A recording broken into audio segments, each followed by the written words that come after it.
In today's video, I'm going to teach you ClickUp reporting tutorial. How to use ClickUp for reporting. First, open your browser and head to clickup.com. On the sign-in page, choose Continue with Google. When the Google prompt appears, select your account to log in.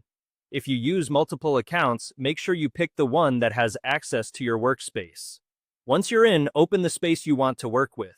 I'll head into an example space, then drill down into Project 1 so the report lives in the right place. Keeping reports close to the work makes them easier to maintain and keeps context clear for your team. Now look for the plus icon to create something new. From the options, choose Templates. In the template library, search for a reporting template that matches what you need. Keywords like report, status, or RAG will surface solid options. When you find a template you like, open it to preview, then click Use Template.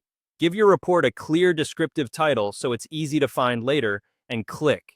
Use Template again to confirm. ClickUp will build the structure for you. While it loads, here's a quick tip. Templates save time, but plan to tweak fields and views so they reflect your process and naming conventions. A minute here prevents confusion later.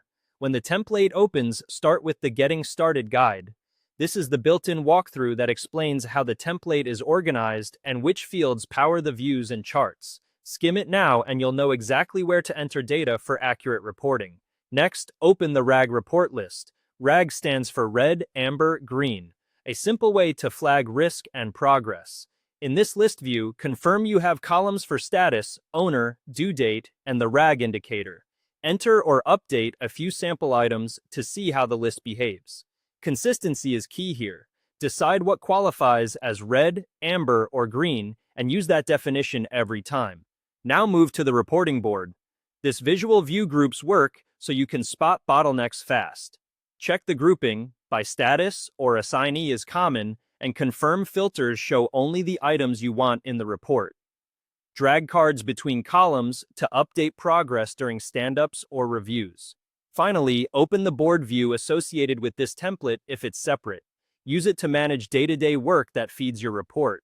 Apply filters, sort by due date, and keep the same RAG definitions you set earlier so the board and list stay aligned. That's it. You've signed in, created a report from a template, reviewed the guide, and explored both list and board views for clear, consistent reporting in ClickUp.